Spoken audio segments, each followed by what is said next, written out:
Pues muy buenas noches para todos. Bienvenidos quienes nos acompañan desde El Salvador, desde Nicaragua, desde República Dominicana y también demás países de la región. Vamos a estar interactuando pues en nuestro chat. Hoy es una noche muy especial para nosotros el poder retomar de manera virtual en nombre de MD Pharma y de AstraZeneca pues este contacto de educación médica continua sin mayor preámbulo esta noche, como lo hicimos a través de la Asociación Salvadoreña de Cardiología de Oriente y la iniciativa de nuestros compañeros, especialmente de Jaime Hernández, de Marilena García y de David Fonseca, pues llevar esta espectacular plática y charla de betabloqueadores en falla cardíaca y los beneficios en mortalidad cardiovascular.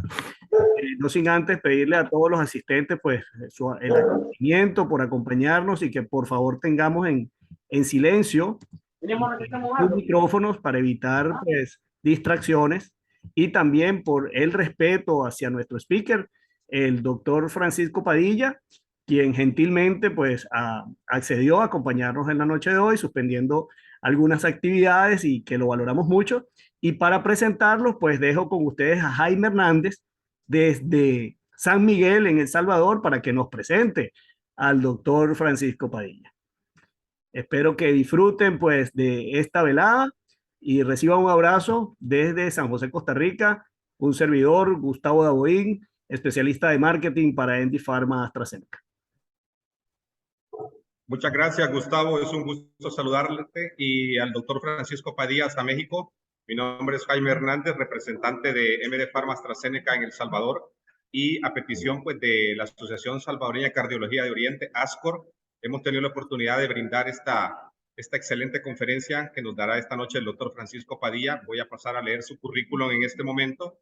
El doctor Francisco Padilla es cardiólogo en México, egresado de Medicina de la Universidad de Guadalajara, egresado de Cardiología Clínica e intervencionista del Hospital de Cardiología Siglo XXI, director del Centro de Investigación en Cardiología y Metabolismo, Guadalajara, Jalisco, miembro de la Asociación Nacional de Cardiólogos de México, miembro de la CIAT y miembro de la Asociación Europea de Cardiología. Los dejamos esta noche, doctores, con el doctor Francisco Padilla. Bienvenido, doctor, a la conferencia. Muchísimas gracias por la presentación, Jaime. Gracias, Gustavo, por la invitación a participar con ustedes. Muchísimas gracias también a nuestros amigos de MD Pharma y, por supuesto, AstraZeneca, que hace posible que también todo esto se desarrolle. Es para mí un honor y un placer estar aquí de nuevo con ustedes. Ya nos tocó vernos presenciar, saludarnos, abrazarnos. Ojalá pronto nos toque nuevamente estar presenciales y volver a saludarnos y a disfrutar por lo pronto.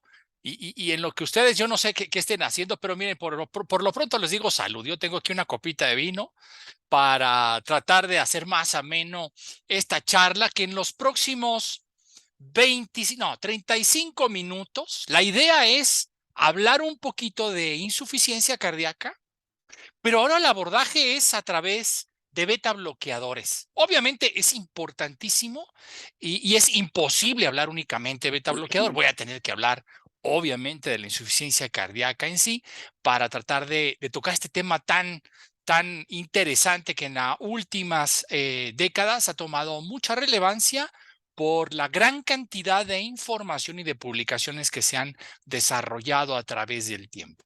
Voy a compartirles mi pantalla y le voy a pedir a ustedes, sobre todo a alguien que tenga el micrófono abierto, nada más que me informe si ya la están viendo de manera Perfecto, adecuada. doctor. Perfecto. Muchas gracias. Muchísimas gracias. Bien, entonces vamos a hablar sobre beta bloqueadores en insuficiencia cardíaca, tal como les comentaron. Bueno, yo soy cardiólogo clínico e intervencionista, las dos herramientas. Hice cardiología clínica e intervencionista, ambas en el siglo XXI en la Ciudad de México, avalada por la UNAM, pero evidentemente fue en siglo XXI, el Hospital de Cardiología de siglo XXI.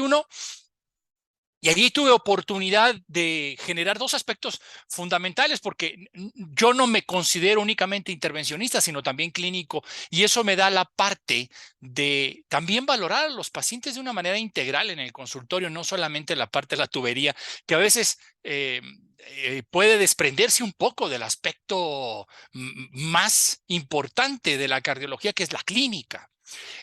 Otro aspecto que menciono ahí es muy importante también es que me gusta mucho la investigación. Yo soy un verdadero fanático de hacer investigación de lo que sea relacionado a cardiometabolismo.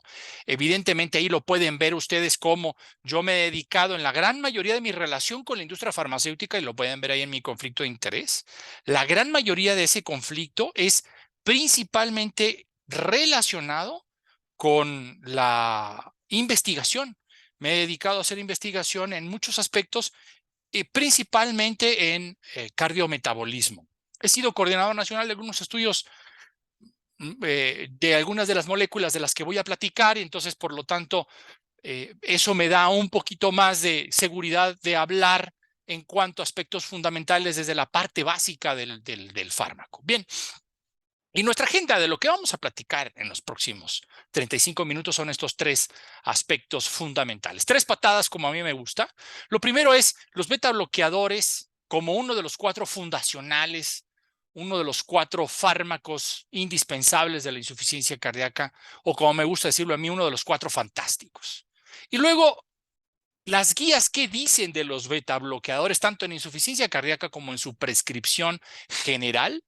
Y vamos a hablar un poquito de evidencias más recientes de los beta bloqueadores, específicamente hablando de succinato de metoprolol, que es el que nos atañe el día de hoy, pero tocaremos otros aspectos también de los beta bloqueadores en general. Bien, recuerden ustedes algo muy interesante. Los beta bloqueadores iniciaron con un premio Nobel por un inglés que estudió farmacología y que a través del tiempo desarrolló una molécula que le regaló un premio Nobel. De hecho, dos moléculas famosísimas, la famotidina y el propranolol, que son dos moléculas que iniciaron la trayectoria de dos clases terapéuticas totalmente distintas, pero que dieron un parteaguas en el tratamiento de diferentes enfermedades. Pero inicialmente el betabloqueo, tal vez los cardiólogos más jóvenes no lo recuerden, pero los que tienen un poquito más de años, así como yo, o un poco más grandes, recordarán que el betabloqueador surgió como un fármaco exclusivamente para el tratamiento de cardiopatía isquémica, específicamente la sintomatología de la angina, pero fue evolucionando con el tiempo. Incluso me tocó la proscripción, que estaba proscrito, estaba prohibido utilizarse en insuficiencia cardíaca en alguna época de la historia del betabloqueador. Y en la actualidad es uno de los cuatro fundacionales indispensables en el tratamiento de la cardiopatía isquémica y de la insuficiencia cardíaca. Pero es un eslabón fortísimo, un eslabón muy duro para tratamiento de hipertensión arterial en algunos aspectos fundamentales de la enfermedad, y también en los casos de diferentes tipos de arritmias, incluso en taquicardia sinusal, inapropiada, que con un betabloqueador puede resultar suficiente para el tratamiento de algunas personas. Ven ustedes la historia de la insuficiencia cardíaca en el tratamiento farmacológico, e incluso con algunos dispositivos de alta energía que le llaman ahora, como los resincronizadores y los desfibriladores. Bien, como pueden ver ustedes, interesante ver cómo a partir de la década finales de los 90s se publican las primeras grandes estudios, los más gigantescos, Merit Heart Failure, CIVIS, COMET, Copernicus, que fueron relacionados con beta bloqueadores y cómo fueron utilizados en ese entonces para demostrar su utilidad en insuficiencia cardíaca a finales de los 90s. O sea, tenemos un buen rato de la evidencia científica más sólida en cuanto a beta bloqueadores. Pero vean, a través del tiempo y hasta el 2015, si ustedes logran ver ahí, donde ya en el 2015 estamos hablando de que ya se tiene incluso fármacos como el sacubitril o valsartán, incluso también como el vericiguat, algunos fármacos ya mucho más modernos. Y esto es interesante porque van a ver aquí adelante en las próximas láminas algunas reflexiones personales en ese sentido. A ver, aquí. Vean ustedes la fecha de publicación, 2019 y 2018. Y vean ustedes el punto de corte, aproximadamente el 2015. Vean ustedes cuánto ha mejorado la mortalidad a 1 año, a 5 años y a 10 años con la terapia actual para insuficiencia cardíaca. Evidentemente, para el 2015 todavía no tenemos publicaciones suficientes para el uso de los ISGLT2. Apenas estaba empezando el sacubitrilo/valsartán. Por ahí estaba apenas iniciándose los estudios con Vericiguat y algunos otros fármacos, pero de los 4 fundacionales, uno de los 3 que estaban ya no incrementan de manera muy importante la sobrevida, ni a 10 años, ni a 5 años, ni a 1 año. Es de reflexionar, porque aún sigue persistiendo la mortalidad de manera incrementada y de manera significativa cuando consideramos a los pacientes con insuficiencia cardíaca. Evidentemente, una vez que se sobrepasa el año, que es la sobrevida más alta, prácticamente del 80%, a los 5 años ya andamos alrededor del 45%, no llegamos al 50%, y aproximadamente a los 10 años ya la sobrevida anda alrededor de 22% en los últimos estudios. Yo creo que esto se va a modificar con los nuevos aspectos terapéuticos y el nuevo enfoque que tenemos ahora de la insuficiencia cardíaca, donde tenemos 4 pilares fundamentales, los 4 fantásticos, y estos cada vez se van utilizando más. Pero hasta la actualidad, aquí en el 2021, reportado en European Heart Journal 2021, el uso del beta bloqueador clase 1A, 60% en insuficiencia cardíaca. Ese es el porcentaje de utilización del fármaco. Ahora, la inhibición del sistema renina-angiotensina-aldosterona con cualquiera de las 2 vías y ECA-ARA2, 75%. ARNIS todavía muy corto, 20%. Los inhibidores de los mineralocorticoides, como la espironolactona, 50%. Uno de los más, digamos, un poquito más altitos. De ISGLT2 todavía no alcanzamos el 20%. Probablemente pronto tendremos más evidencia que nos pueda decir cómo se está utilizando ya los ISGLT2 en los nuevos registros. Y quedan otros fármacos con otros niveles de evidencia a los lados para tratar de apoyar la terapéutica de la insuficiencia cardíaca. Esta publicación, muy reciente del año pasado, 2022, de Trump, en JACC, nos muestra en JACC Heart Failure cuáles son los fármacos que más nos reducen mortalidad y los fármacos que más nos reducen mortalidad y hospitalización por insuficiencia cardíaca. Y la combinación ideal la tenemos en la parte superior. ARNI con beta bloqueador, con antagonistas de los mineralocorticoides y con los inhibidores del cotransportador sodio-glucosa tipo 2. Mismo fenómeno, no solamente para mortalidad por todas las causas, mismo fenómeno para mortalidad cardiovascular e insuficiencia y hospitalización por insuficiencia cardíaca que lo vemos aquí. El uso de fármacos como por ejemplo digoxina exclusivamente del tratamiento de insuficiencia cardíaca pasa a ser un tratamiento totalmente obsoleto donde la reducción de la mortalidad no se observa ya con monoterapia. Se requiere el uso combinado de los mejores fármacos que tenemos accesibles ya en la actualidad prácticamente para todos nuestros enfermos.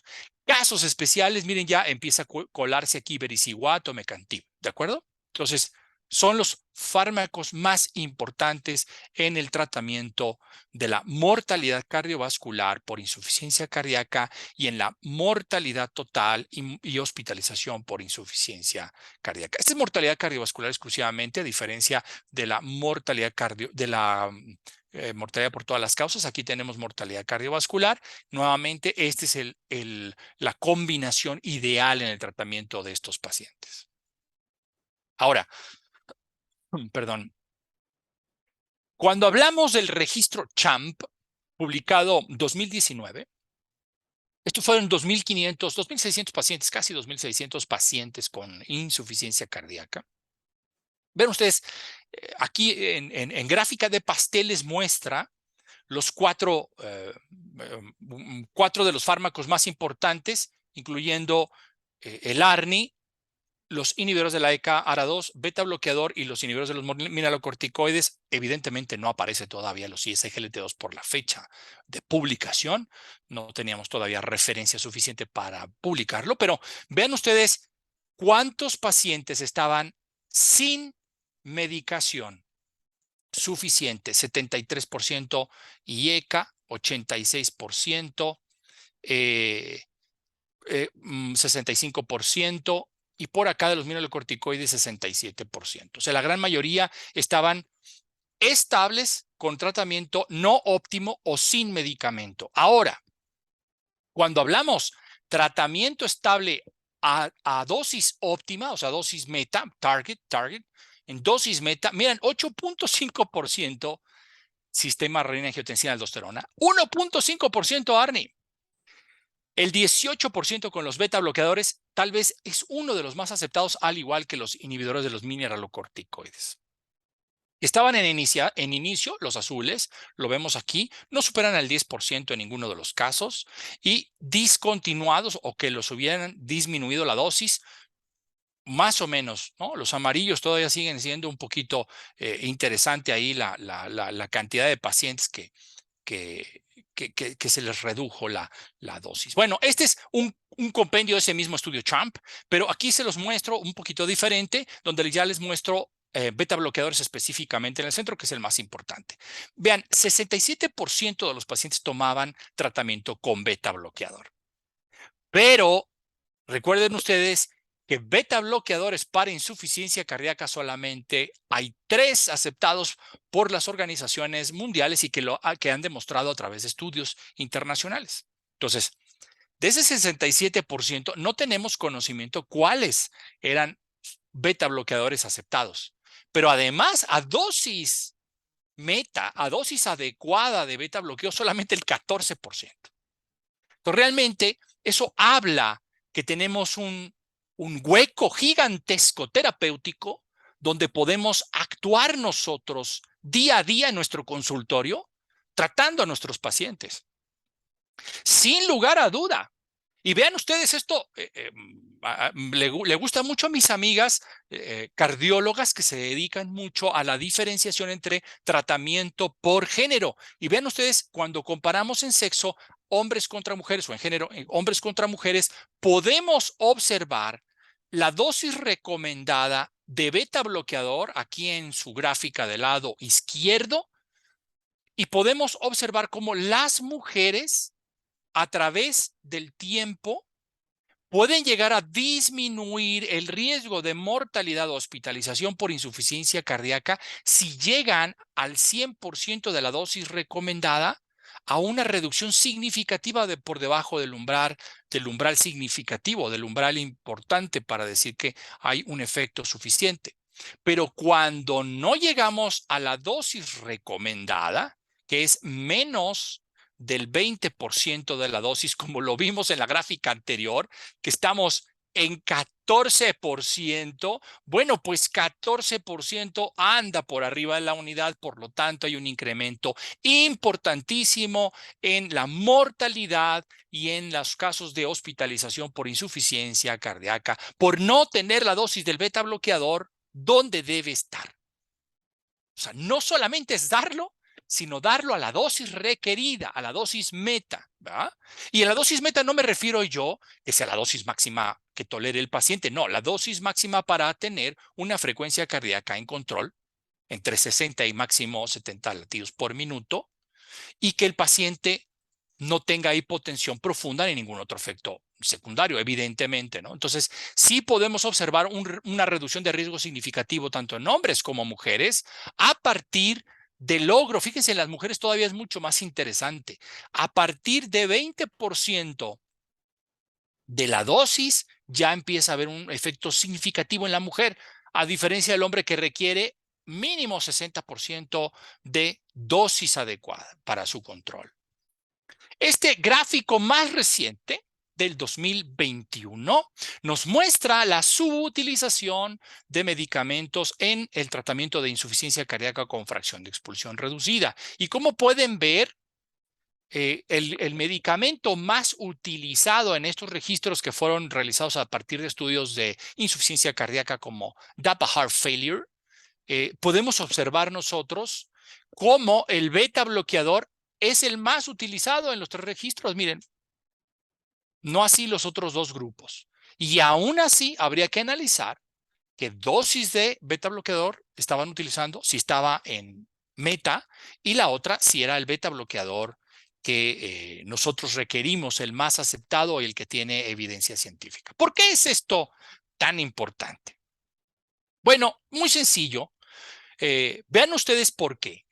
Porque de los 4 pilares que tenemos para el tratamiento de insuficiencia cardíaca, cada uno por separado tiene una reducción importante de la mortalidad. ARNI 28%, beta bloqueador promedio 35%, antagonistas de los mineralocorticoides 30% y SGLT2 promedio 17%. Pero si hacen un acumulado y suman el efecto de todos los 4 fármacos, la reducción en la mortalidad esperada por cálculo es del 73%. Las gráficas que yo mostré de sobrevida deben de caminar si nosotros llegamos a tener los 4 fantásticos en el tratamiento de la insuficiencia cardíaca. Bien, aquí tenemos el NNT con el beta bloqueador, lo tenemos justo en el centro, pero tienen todos los demás, IECA, SARNIS, SGLT2, bla, bla, bla, ¿no? Incluso hidralacina o nitrato en pacientes de raza afroamericana que tienen un efecto benéfico en ese grupo específicamente, y también terapias de resincronización. Y vean ustedes cómo con beta bloqueador tenemos un NNT de 28 en 12 meses para poder reducir de manera significativa el riesgo relativo de muerte por todas las causas. Ahora, para reducir el riesgo en NNT por todas las causas a 12 meses y a 24 meses, vemos 28 a 12 meses, pero se puede llegar a reducir en 2 años, en 24 meses, a 9 pacientes de NNT para tener reducción significativa de eventos. Por lo tanto, es altamente relevante el que nosotros demos la terapia adecuada con los fármacos adecuados en el tiempo adecuado y tratar de disminuir la morbimortalidad de nuestros pacientes con insuficiencia cardíaca. Ahora, la preocupación del costo, que esa es una preocupación generalizada, sobre todo en nuestros países, no tenemos a muchos de nosotros un apoyo de estructura de salud pública muy fuerte, y el argumento del costo siempre surge cuando hablamos de los 4 fantásticos. Quiero mostrarles a ustedes cuánto significa el costo por drogas, por fármacos. Vean ustedes, 8% del total del tratamiento médico óptimo para insuficiencia cardíaca. 8%. 6% se nos va en diagnóstico, pero en el tratamiento hospitalario, cuando el paciente recae y tiene que llegar a hospitalización, ese es el pastel más grande. Casi 50% del costo de la insuficiencia cardíaca es por la hospitalización. Solamente el 8% es por prescripción de medicamentos. Por lo tanto, es altamente efectivo, costo efectivo, el uso de fármacos de manera adecuada, de manera temprana y de manera rápida. Mucho más que si no damos el tratamiento y el paciente cae en un servicio de emergencias. De tal manera que nosotros sabemos perfectamente bien, todos cardiólogos, cómo actúa el beta bloqueador en la fibra miocárdica, cómo reduce la tensión de la pared, incrementa el periodo refractario, hace que la fibra elástica por la ley de Laplace se elongue o se alargue de manera suficiente para que tenga mejor contractilidad, reduciendo la frecuencia cardíaca y mejorando la capacidad de contracción cuando la fibra miocárdica se alarga de mayor magnitud. De tal manera que podemos nosotros saber cómo mejora el aporte y disminuye la demanda utilizando un beta bloqueador, no solamente en isquemia miocárdica, sino también en insuficiencia cardíaca por medio de todos estos factores que tenemos, favoreciendo evidentemente también efectos de contractilidad miocárdica, tanto en la frecuencia del incremento de la fibra miocárdica, en la fuerza pico máxima de contracción y también en el grado de relajación de la fibra miocárdica, permitiendo un mejor performance, permítanme esa palabra que es inadecuada, sería en un mejor desarrollo de la fibra miocárdica, un mejor desenvolvimiento, en una mejor contracción. Bien, ahora, las guías son muy claras. Las guías son muy claras en cuanto a la evidencia científica que tenemos enfrente para el tratamiento de diferentes patologías cardiovasculares con beta bloqueadores. Pero el que tiene el trofeo de oro para beta bloqueadores son las guías de insuficiencia cardíaca. Es decir, en los pacientes donde sí está indicado sí o sí o sí o sí o sí o sí, es en insuficiencia cardíaca clase 1, nivel de evidencia A. Primera línea de tratamiento beta bloqueador a dosis máxima terapéutica tolerada en pacientes con insuficiencia cardíaca en cualquiera de los aspectos fundamentales clínicos, tanto en fibrilación auricular como en insuficiencia cardíaca con hipertensión arterial, sin hipertensión arterial o insuficiencia cardíaca con fracción de expulsión reducida exclusivamente, ¿de acuerdo? En los que son pacientes post-síndrome coronario agudo, también está permitido principalmente para prevenir morbimortalidad cardíaca, sobre todo cuando se observan arritmias. Ahí el nivel de evidencia es menor, pero sigue siendo un nivel de evidencia 1, pero ya es B. Pero en ambos casos es donde se prescribe con mayor evidencia insuficiencia cardíaca con infarto del miocardio o cardiopatía isquémica, insuficiencia cardíaca con fracción de expulsión reducida, insuficiencia cardíaca en presencia de fibrilación auricular, incluso para controlar la frecuencia cardíaca, insuficiencia cardíaca en presencia de hipertensión arterial. El beta bloqueador es mandatorio. Ahora, hay otras evidencias científicas, evidentemente en hipertensión, asociada cuando tienes un paciente hipertenso que tiene insuficiencia cardíaca, es clase 1A, pero también cuando un paciente tiene la terapia triple o terapia de adición, dos o tres fármacos de terapia para el tratamiento de la hipertensión arterial y no logramos un control adecuado, también es clase 1 nivel de evidencia B, el uso de beta bloqueadores. En fibrilación auricular, sin lugar a duda, todo paciente que tenga fibrilación auricular con insuficiencia cardíaca reducida y conservada, el fármaco número 1 es beta bloqueador clase 1, nivel de evidencia B, para control de la frecuencia cardíaca, no para conversión a sinusal, es para control de la frecuencia cardíaca exclusivamente. Para regresión a sinusal en fibrilación auricular paroxística están los antiarrítmicos. El beta bloqueador es para control de la frecuencia cardíaca, principalmente el que tiene fibrilación auricular permanente o crónica, ¿no? Mujeres embarazadas también igual para control de la frecuencia cardíaca si tienen fibrilación auricular. En fibrilación auricular postoperatoria después de cirugía cardíaca, clase 1A. Y en donde sí está contraindicado es poner beta bloqueador antes de una cirugía para tratar de prevenir fibrilación auricular. Si el paciente no tiene fibrilación auricular, no ha tenido nunca fibrilación auricular, va a ser sometido a una cirugía no cardíaca, darle un beta bloqueador no se recomienda, ¿de acuerdo? Ahora, en síndrome coronario agudo sin elevación del ST también tiene evidencia científica, clase 1C, clase 1B, es decir, 1A, panel de expertos que sería el 1C, pues principalmente cuando hay síntomas de isquemia en evolución sin contraindicaciones, se puede utilizar beta bloqueador a menos que tenga insuficiencia cardíaca descompensada, el paciente esté en choque hipovolémico, en choque cardiogénico, perdón, o que tenga datos de hipoperfusión tisular, pues evidentemente en ese caso no se utilizaría. Pero si es un paciente que tiene insuficiencia cardíaca con una fracción de expulsión reducida y tiene un SICA sin elevación del ST, se puede utilizar clase 1, nivel de evidencia A. En pacientes con síndrome coronario crónico, es decir, que ya tenían un infarto previo y que después desarrollan un síndrome coronario agudo, también tiene evidencia científica clase 2, A. En síndrome coronario crónico, evidentemente, eso se utiliza principalmente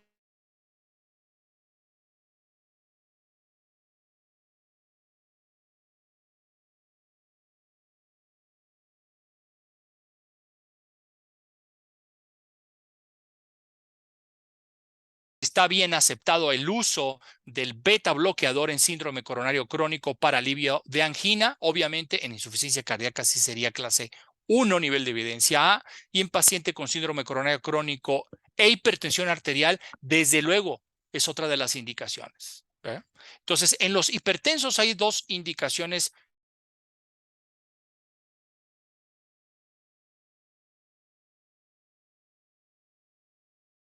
del ST, mientras no tenga compromiso hemodinámico, se puede utilizar desde el paciente que tiene una fracción de expulsión baja, menos de 40%, clase 1, nivel de evidencia A, hasta los pacientes que se puede utilizar beta bloqueador en caso de que el paciente tenga una frecuencia cardíaca elevada y requiera reducir la frecuencia cardíaca en el periodo agudo, siempre y cuando su presión arterial sea suficiente y no esté en datos de hipoperfusión. Donde no, es en el paciente que ya tiene un bloqueo AB, bradicardia, hipotensión, o que está con descompensación de la insuficiencia cardíaca que lo pudiera llegar a empeorar.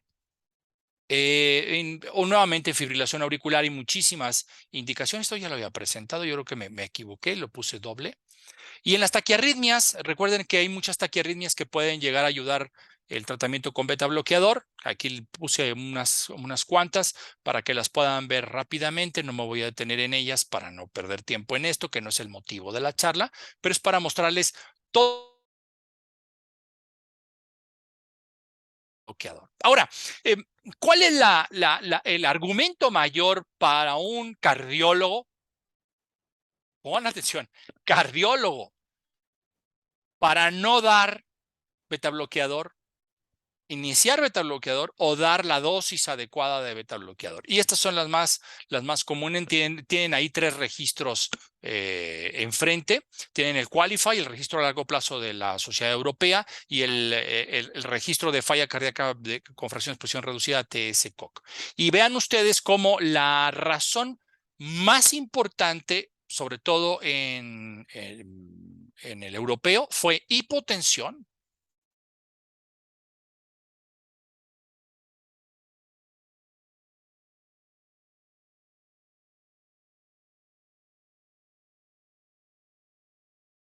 Muchos más de un problema obstructivo pulmonar o asma, hipotensión, fatiga y broncoespasmo. ¿Serán reales estos argumentos muy importantes en nuestros pacientes? No lo sé qué tanto. Yo, la verdad, ahora que lo observo, yo creo que el limitante mayor que yo he observado en mi consulta privada ha sido hipotensión y bradicardia. Son las únicas dos que me han impedido llegar a una dosis más alta de beta bloqueador. Fuera de esos dos, rarísimo que yo tenga un broncoespasmo o que por edad avanzada el beta bloqueador, es rarísimo también que esa sea una limitante. Puede ser a lo mejor en algunos casos de fragilidad en algunos pacientes muy, muy ancianos, ¿no?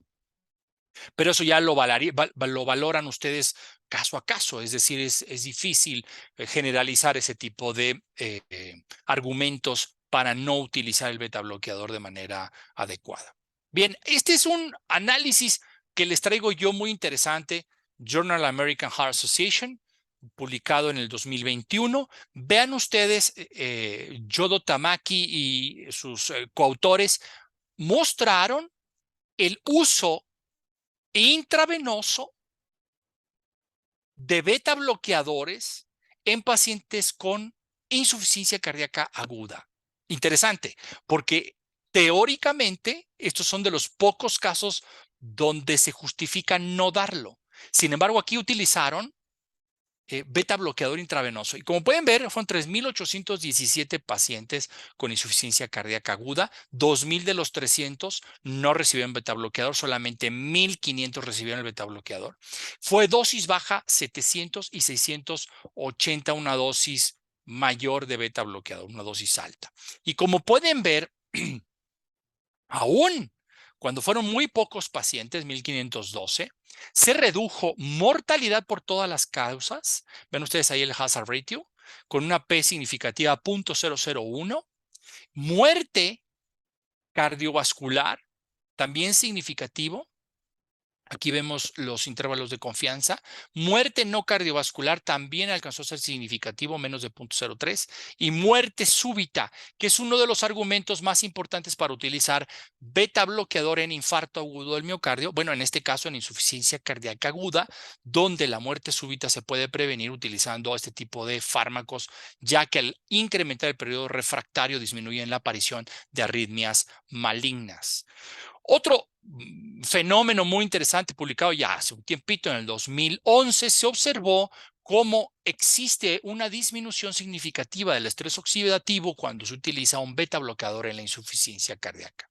No solamente es el fenómeno de disfunción endotelial, sino también la expresión de factor de necrosis tumoral alfa y también la expresión del sistema renina-angiotensina-aldosterona de manera crónica, promoviendo las especies reactivas de oxígeno y el remodelado cardíaco.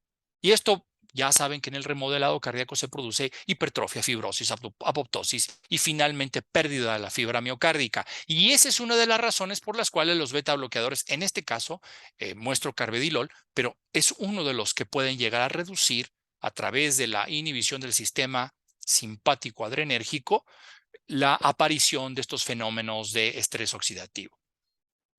Ahora les muestro un estudio muy chiquitito, un estudio piloto, 120 pacientes con succinato de metoprolol, donde vieron tres funciones específicas. La primera es, combinado con sacubitril valsartán, cómo podía succinato de metoprolol reducir el estrés oxidativo del paciente, mejorar los volúmenes tanto el diastólico como sistólico finales del ventrículo izquierdo, por lo tanto, una mejoría de la fracción de expulsión del 27% hasta el 44%, con una P altamente significativa, y una mejor función endotelial al disminuir el estrés oxidativo. También el fenómeno de coagulación mejoró de manera significativa en esta publicación muy reciente del 2022, publicada en esta revista muy rara de métodos computacionales y matemáticos en medicina. Estudio piloto, pero finalmente que nos muestra vías que ya habíamos visto en el estudio anterior, en el 2011, de cómo sí se disminuye el estrés oxidativo. Eso nos dice que dependiendo de la comorbilidad de cada paciente podemos tener indicaciones muy precisas. Y como pueden ver, uno de los primeros pasos en síndrome coronario agudo es la disfunción ventricular o la insuficiencia cardíaca para dar beta bloqueador. Tratamiento con beta bloqueador en síndrome coronario agudo, en síndrome coronario crónico, asociado a insuficiencia cardíaca, pues es fundamental, ¿no? Y la mayor evidencia la vamos a observar principalmente en pacientes con una FEBI menor del 40%, que tengan arritmia auricular, principalmente, pero también que tengan arritmia ventricular para reducción de taquicardia ventricular y fibrilación ventricular no sostenida, según todos estos estudios que han demostrado cómo el succinato de metoprolol de liberación prolongada puede ayudarnos mucho en la reducción de estos eventos. Y aquí tenemos la evidencia científica de los beta bloqueadores aceptados a nivel mundial para el uso de terapia en la inhibición del sistema simpático adrenal. Con beta bloqueo, miren, aquí ustedes están viendo precisamente en insuficiencia cardíaca cuáles son los que se han utilizado. Y son tres estudios principalmente: el CIBIS-2, el Merit Heart Failure, el US Carvedilol, donde pueden observar cómo succinato de metoprolol tiene una reducción de eventos cardiovasculares muy interesante. 7.2% reducción de muerte total y muerte de insuficiencia cardíaca, 30% de reducción versus los controles donde observamos los números que son altamente significativos. Aquí vemos los hazard ratio con una reducción muy importante, P's altamente significativas. ¿De acuerdo? Aquí tenemos nuevamente Merit Heart Failure, comparándose con otros estudios como el CIVIS, el Copernicus o el Seniors, donde podemos observar cómo sí hay una reducción del número de eventos cardiovasculares cuando se utiliza succinato de metoprolol versus placebo, pero también cuando ustedes lo pueden llegar a comparar con sus otros betabloqueadores. Reducción del 27%. Reducción del 22%, reducción del 39% en diferentes escenarios de mortalidad cardiovascular. Este es un estudio muy interesante sobre vida general comparando carvedilol contra succinato de metoprolol en insuficiencia cardíaca. También se ha hecho con bisoprolol, pero son muy poquitos los estudios y muy pequeña la población. En este estudio, que es mucho más reciente, es del 2022, de Circulation Heart Failure, podemos observar cómo no hay una diferencia significativa en la reducción de sobrevida o en la reducción de mortalidad cuando se utiliza succinato de metoprolol versus otros beta bloqueadores aceptados para el tratamiento de insuficiencia cardíaca. Y el único detalle donde aparentemente carvedilol puede llegar a ser superior tanto a bisoprolol como a succinato de metoprolol, el único escenario sería una fracción de expulsión altamente deprimida, es decir, menos del 20%. Aquí lo ponen menos del 35%, pero en los últimos revisiones se ha dicho que menos del 20% pudiera llegar a ser el más significativo. ¿Cuál es el único detalle? Que ese tipo de pacientes habitualmente no toleran carvedilol, porque es un fármaco que tiene mucho más efecto vasodilatador y por lo tanto a veces no se logra ni siquiera la dosis media de reducción para reducción de eventos, ¿no? Y aquí tenemos otro análisis también del 2014 donde podemos observar muy bien la comparación entre succinato de metoprolol y carvedilol y podemos observar cómo también la incidencia acumulativa de mortalidad es muy similar en ambas gráficas, demostrando que succinato de metoprolol no es inferior a otros beta bloqueadores y en algunos aspectos por su disponibilidad y facilidad de uso, por la liberación prolongada y la reducción de eventos adversos como hipotensión, cuando se compara con carvedilol, pudiera llegar a tener una ventaja significativa. Aquí vemos que no hay ninguna diferencia. Prácticamente todos los fenómenos o todos los puntos en donde se analizó la población fueron similares, todos tocan la unidad, por lo tanto, ambos son igualmente eficaces independientemente de la clase funcional, de si es hombre o mujer, de la fracción de expulsión, etc. Casi por último, quisiera yo enseñarles este estudio de Frulich en el 2017, Clinical Research in Cardiology, este estudio que se realizó con tres sistemas tres registros en sistemas de salud, tanto en Noruega, Inglaterra como en Alemania. Se recabaron 6,000 pacientes con insuficiencia cardíaca con fracción de expulsión reducida. Todos eran de consulta externa. Y estos pacientes de consulta externa se analizó la mortalidad si utilizaban succinato de metoprolol versus que no utilizaran succinato o utilizaran cualquier otro fármaco beta bloqueador. Y vean ustedes como una reducción significativa de la mortalidad utilizando succinato metoprolol versus placebo en 0.80 del hazard ratio, o sea, 20% de reducción del riesgo relativo de muerte. Por lo tanto, no existió esta reducción importante, no existió diferencia en mortalidad, aquí puse moralidad, pero es un error, es mortalidad por todas las causas cuando se compara con carvedilol o bisoprolol. Todos los beta bloqueadores fueron altamente eficaces independientemente de la edad, fracción de expulsión, clase funcional de la New York Heart Association, la frecuencia cardíaca y el ritmo. Por lo tanto, el uso de succinato de metoprolol sigue siendo eficaz y seguro. Ya casi vamos a terminar y quiero mostrarles las últimas sugerencias, ideas que han tenido diferentes expertos en insuficiencia cardíaca en el uso de los fármacos, de los 4 fantásticos. Vean ustedes Sharma. Acabo de publicarlo en el 2022 y dice, este es el tratamiento convencional versus el tratamiento de secuencia rápida. Y él dice, el tratamiento convencional empieza con inhibidor de la ECA, después sigue el beta bloqueador en segundo paso, después el inhibidor de los antagonistas de los mineralocorticoides, después el ARNI, si el paciente sigue sintomático se quitaría este y empieza el ARNI, y finalmente el ISGLT2. Ese es el tratamiento convencional secuencial por pasos. Una de las sugerencias en la actualidad es iniciar con beta bloqueador y SGLT2 como etapa 1, esa es la secuencia rápida.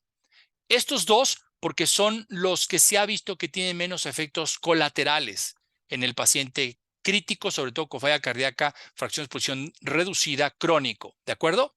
Entonces, y los 3 pasos deben de conseguirse en 4 semanas, es decir, los 4 fantásticos en 4 semanas, fácil, ¿no? Entonces, beta bloqueador y SGLT2 al inicio, se le añade el IECA o el inhibidor del sistema renina-angiotensina-aldosterona o en su defecto el inhibidor de la neprisilina. Y el último que se agregaría sería el inhibidor de los mineralocorticoides.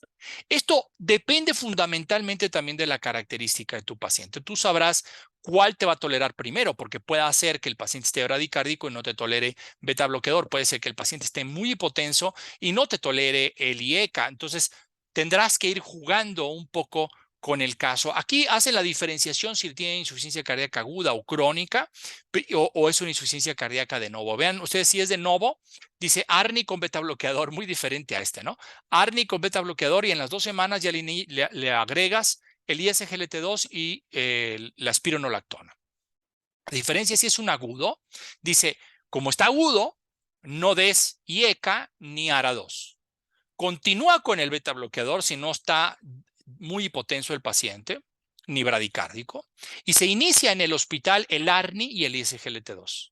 Y ya cuando salga de alta, se va con un antagonista de los mineralocorticoides y ya tiene los 4 fantásticos ahí. Si es un paciente crónico y está sintomático, entonces se quita el IECA o ARA2, se continúa el beta bloqueador, inicias ARNI con el ISGLT2 y terminas agregando el antagonista de los mineralocorticoides. Como puedes ver en estas gráficas de Sharma, él indica que los beta bloqueadores son de los primeros fármacos que se deben de iniciar en el tratamiento de los 4 fantásticos.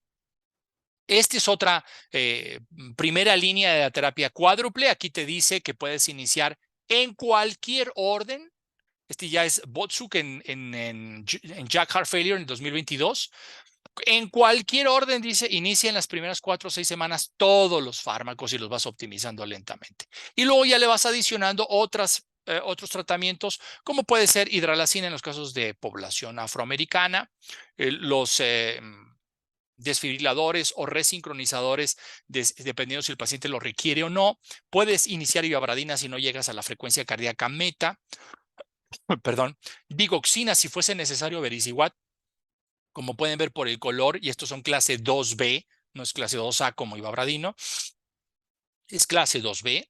Y tenemos también, en algunos casos, por ejemplo, si no iniciaste ISGLT2 de acá, pero en la comorbilidad tú ves que tiene diabetes, pues puedes iniciar desde un principio, desde la parte más temprana, el ISGLT2, recuperar niveles de hierro, ver si tiene apnea del sueño, si tiene fibrilación auricular, otras comorbilidades, si es valvular, si tiene hipertensión. Todo eso te va a ir modificando tu tratamiento lentamente. Este es Botsuk.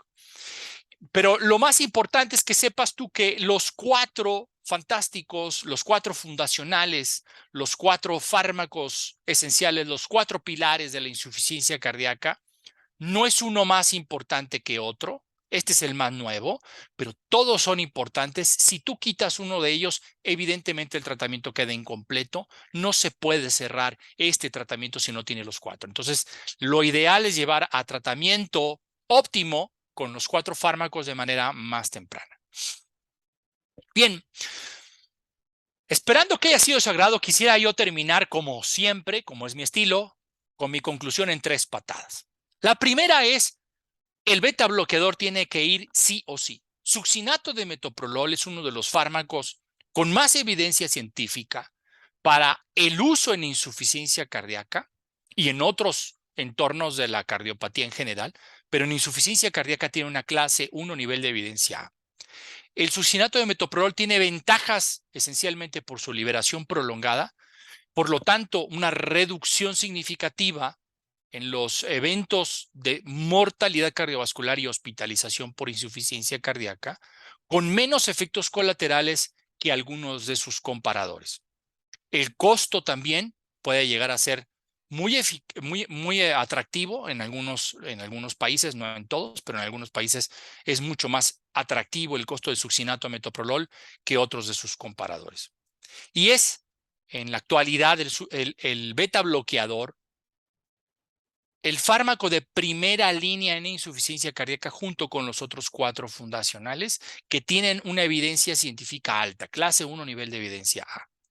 Sabemos nosotros que hay muchas comorbilidades que te pueden llegar a ayudar a decidir qué beta bloqueador vas a utilizar, a qué dosis y combinado con otros fármacos. Y estos fármacos utilizados de manera adecuada evidentemente van a tener un impacto significativo no solamente en la mortalidad, sino en la morbilidad de tu paciente, pudiendo lograr en ellos una reducción de la mortalidad, incrementando la expectativa de vida. Entonces, ganaremos años de vida, pero con mejor calidad de vida. Con esto termino, les agradezco mucho la atención, les dejo mis redes sociales esperando que haya sido de su interés y ahora sí, en punto de los, siempre fue un poquito más de 35 minutos, pero estoy a sus órdenes para cualquier comentario o cualquier pregunta, estoy a sus órdenes. Muchas gracias. Primeramente, muchísimas gracias a usted, doctor, por esa manera de ilustrarnos en esta clase magistral de beta bloqueantes y de los Fantastic Four, de los 4 fantásticos o los 4 ases, como también. Salud nuevamente, doctor. Y bueno, dejo abierto el micrófono para nuestros 3 lugares presenciales. A ver si Jaime, María Elena o David tienen alguna pregunta, algún comentario de nuestras audiencias, o si bien cualquiera de los asistentes que nos acompañan quisiera abrir su cámara y también directamente hacerle alguna pregunta, algún comentario al doctor Padilla, pues adelante, somos todo oídos para ustedes.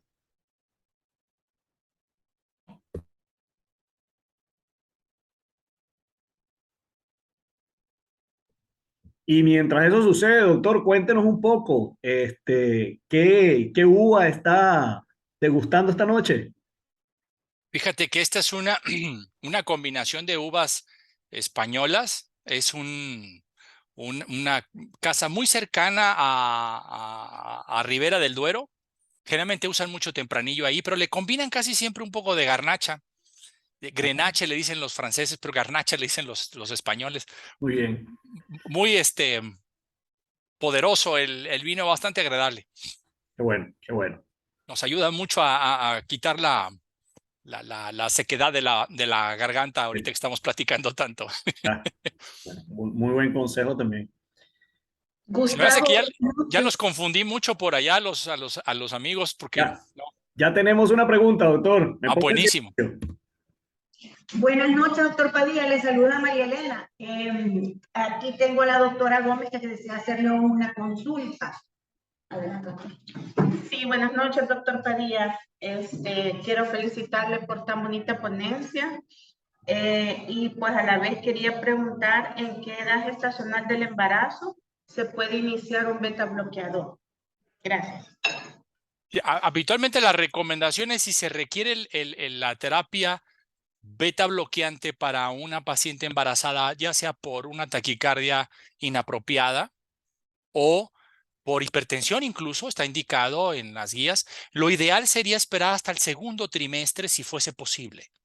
En algunos casos, no en todos, pero en algunos casos se puede dar desde el primer trimestre si es, digamos, significativo los síntomas o la hipertensión de la paciente, pero si podemos sobrellevarla con otros fármacos que no sean betabloqueadores en el primer trimestre y podemos esperar hasta el segundo trimestre, que es casi siempre segundo y tercer trimestre donde más complicaciones vemos en embarazadas, con eso está bien. Y hemos tenido existencia ya de evidencia no en ensayos clínicos, pero sí de manera anecdótica en muchos registros del uso del betabloqueador y parece ser suficientemente seguro para la madre y también para el bebé. Segundo y tercer trimestre sería la respuesta más precisa. Muchas gracias, doctor Padilla. Abrazo. Buenas noches, doctor Padilla. Buenas noches. Acá también tienen una consulta, doctor. Aquí le paso al doctor, le comunico al doctor Omar Ramírez. Doctor Omar, espero que le estén dando aunque sea una cervecita. No, no vi. Mentira.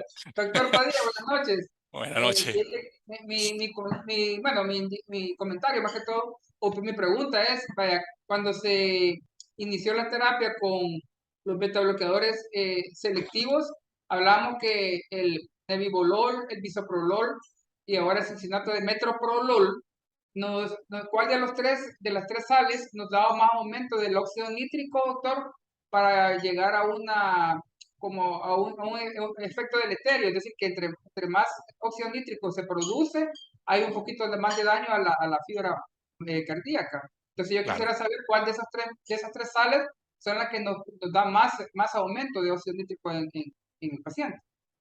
Esa pregunta es muy buena y me gusta mucho porque viene a colación de un dicho muy famoso, un refrán que dice que nadie vende pan frío, ¿no?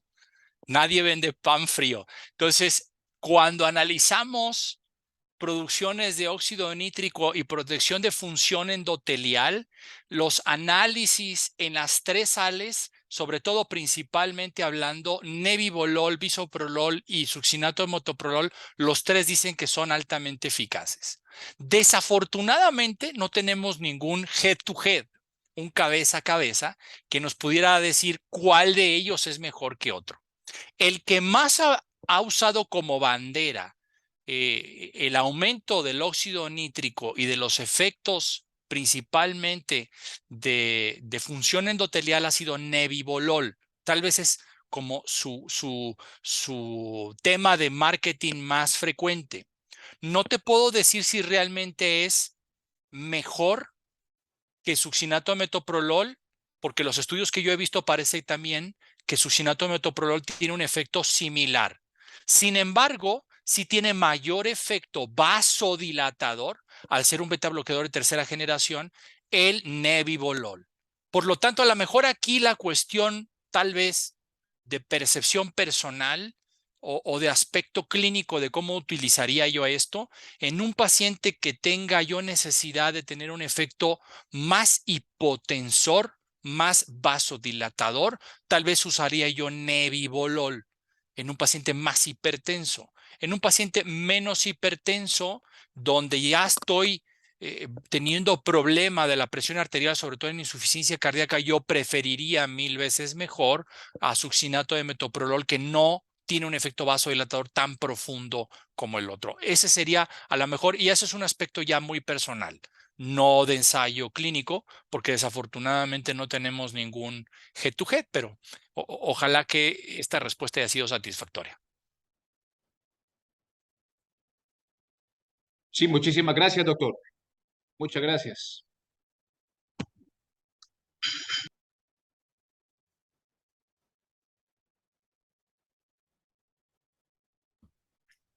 ¿Alguna otra pregunta? Damos el pase a San Miguel. Veo muchas caras conocidas, de expertos en la materia, de amigos. Buenas noches, Gustavo. De acá de San Miguel, el doctor Juan Carlos Enríquez, cardiólogo, quiere hacer una pregunta. Abrazo. Hola, doctor, buenas noches. Muchísimas gracias, doctor, por su ponencia, bastante completa. Se le agradece. Dos preguntas. La primera, de los principales betabloqueadores, ¿no? que utilizamos en falla cardíaca, aparte de los tres más americanas, y también los europeos incluyen el nebivolol, podemos decir que son 4. De esos, según su experiencia, doctor, ¿cuál de ellos será como el más efectivo? Hay pacientes que tienen más taquicardia sin usarlo, entonces necesitamos un efecto cronotrópico negativo más intenso. Entonces, en su experiencia allá en México, ¿con cuáles fármacos usted alcanza disminuir más la frecuencia cardíaca, que en unos casos así lo necesitamos, y en otros casos necesitamos disminuir menos la frecuencia cardíaca para alcanzar la meta del beta bloqueo completo sin generar demasiada bradicardia en el paciente? Esa es la primera pregunta. Y la segunda, cuando un paciente con falla cardíaca crónica sufre una descompensación sin hipotensión arterial, pero llega bien descompensado, probablemente con edema agudo de pulmón, estos pacientes, pues, y así lo dicen las guías, y usted muy bien nos lo presentaba ahí, estos pacientes no se les debe de suspender los beta bloqueadores. Pero pues bien sabemos que en los edemas agudos de pulmón pues hay broncoespasmo asociado, y más si el paciente, muchos pacientes de falla cardíaca tienen EPOC, neumopatía crónica obstructiva asociada. Entonces, a veces encontrar esa frontera entre cuándo suspender un beta bloqueador por posible agudización de broncoespasmo y cuándo mantenerlo. No sé si usted nos puede abordar su experiencia personal también en este punto. Muchas gracias, doctor. Gracias por las preguntas. Son fundamentales, precisamente por eso en la actualidad, aunque las guías han sido muy estrictas en el sentido de que mencionan que los beta bloqueadores más indicados, tanto la norteamericana como la europea, las guías norteamericana y europea coinciden que los beta bloqueadores más indicados para insuficiencia cardíaca son succinato de metoprolol, carvedilol y bisoprolol. Nebivolol lo consideran como potencial, sin embargo, no hay estudios suficientes con nebivolol en insuficiencia cardíaca para que ellos lo consideren como por encima de estos anteriores tres. Pero la pregunta es muy buena porque nos dice, si yo tengo un paciente con insuficiencia cardíaca y quiero llegar a frecuencia cardíaca óptima, que es entre 60 y 70 latidos por minuto, ¿con quién llego más rápido? Sin lugar a dudas, y lo digo con toda honestidad, es succinato de metoprolol. Creo que es el que tiene mejor performance en el efecto cronotrópico. Ahora, sí podemos tener otros efectos que necesitamos con otros fármacos, como por ejemplo, en fracción de expulsión reducida, donde no tenemos severamente reducida, digamos 20% de fracción de expulsión, donde no tenemos hipotensión profunda. El que ha tenido más evidencia científica en ventrículo tan deprimido es carvedilol. ¿Qué problema tiene carvedilol? Que hay que ajustar dosis. Empezar con una dosis pequeña, darlo cada 12 horas, a diferencia del succinato, que es de liberación prolongada y se puede dar una sola vez al día. Pero eso sería una diferencia importante. La segunda, tengo un paciente con hipertensión, con falla cardíaca y requiere un poder de reducir la presión un poquito más que los demás. Carvedilol y nebivolol son los mejores vasodilatadores en ese sentido. Bisoprolol, ¿qué tiene de ventaja? No tiene un efecto hipotensor tan profundo, ni tampoco reduce la frecuencia cardíaca tan rápido. Por lo tanto, podemos empezar con un paciente que sea limítrofe, es decir, que tenga, vamos a decir algo, 95, 66 de presión arterial, y le podemos iniciar con una dosis muy pequeña de bisoprolol 1.25 y luego irla incrementando lentamente si tiene, por ejemplo, no sé, 68 latidos por minuto, ¿no? Y no queremos que se deprima tan rápido. Entonces, el escenario va a ser muy interesante porque va a depender mucho del paciente que tienes enfrente. pero específicamente cuál es el que me va a llevar a frecuencia cardíaca óptima más rápido, yo creo que succinato de metoprolol sí se lleva las palmas. Ahora, en la segunda consideración es muy difícil. Porque sí, exactamente como usted lo menciona, va a depender mucho de lo que tienes enfrente. Si yo de repente tengo un paciente con edema agudo pulmonar con broncoespasmo y sé que su broncoespasmo es exclusivamente por congestión pulmonar, creo que puedo seguir con beta bloqueador. Pero si ese paciente era fumador, tiene neumopatía crónica obstructiva, tiene antecedentes de asma, ahí, aunque son beta 1 selectivos, a lo mejor tendríamos que esperar un poquito con el beta bloqueador a tratar de modular esto y después reiniciarlo. Pero si tu paciente no tiene antecedente de enfermedad pulmonar, tú ves que el pulmón está decente, aunque esté congestivo, pero está decente, yo creo que puedes seguir con el beta bloqueador y nada más apretarle la terapia diurética para tratar de que disminuya el broncoespasmo lo más rápido posible. Dos preguntas excepcionales, le agradezco muchísimo.